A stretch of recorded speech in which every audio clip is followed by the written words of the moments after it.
guess we come from different backgrounds, each of us, and so I know, for instance, I started playing jazz drums and came from a more instrumental side of things, whereas I think John was DJing for a long time and came from a more production angle and house music. House music, in particular.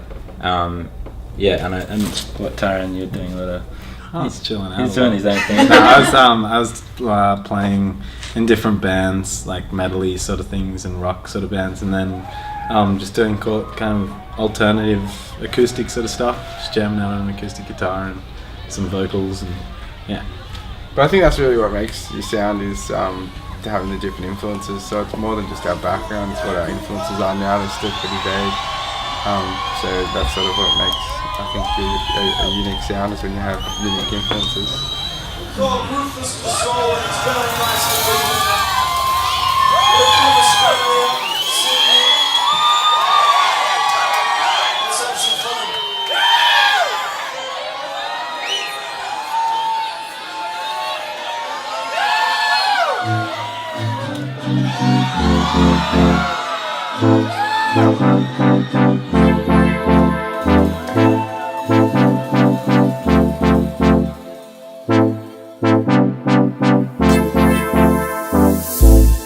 This is beginning.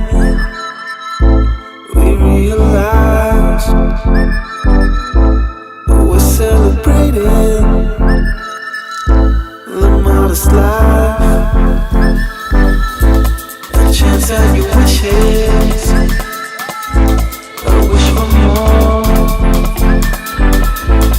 Yeah, there's a love.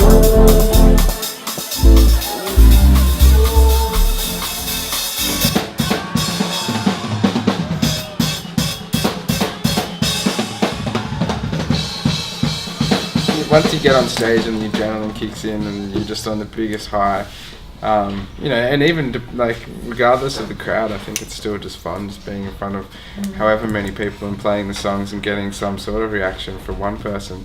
So I think that there's this natural high that overrides everything that happens. So you just, although you're battling extreme exhaustion on the road, it's pretty easy to override it with extreme excitement.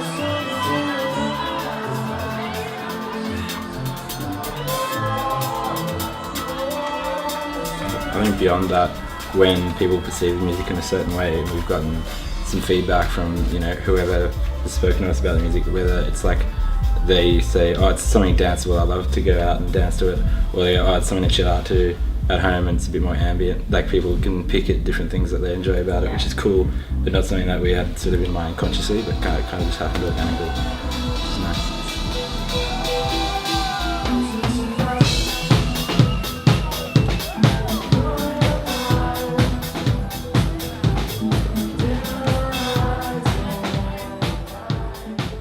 The vocals are the last thing that we usually play around with. So we've written most of the song usually. It's in the last stages that we'll probably jam out any vocal ideas that we have.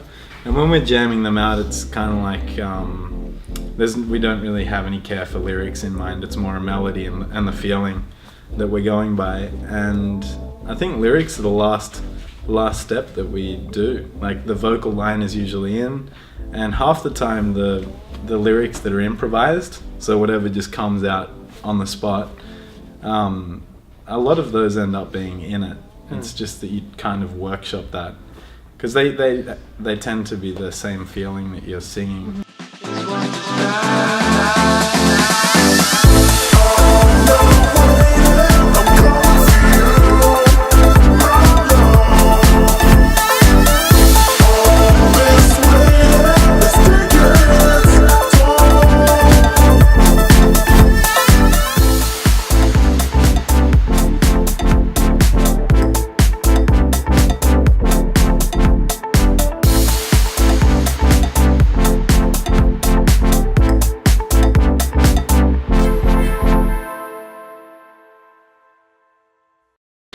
All I think of when you say that is a TV show called Are You Afraid of the Dark?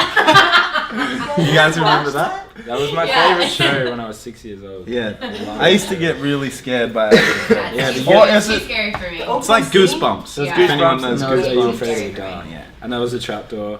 And that was Our Real Monsters. Trapdoor wasn't scary. This is what. Trapdoor. Yeah. That's a great what we theme do song. after that. If you wanted a good theme song. I like the term round sound. That's Yeah. really good. That's a good. one-word brand. Yeah, that's actually a really good way Round sound. because we're always referencing whenever we're trying to come up with something. We're like, let's Round make a real sounds. round tone or real Yeah. round. Yeah, we It's do, warm yeah. and round. That could be your new So SoundCloud A hashtag. bomb, Yeah. bomb, Round bomb. SoundCloud.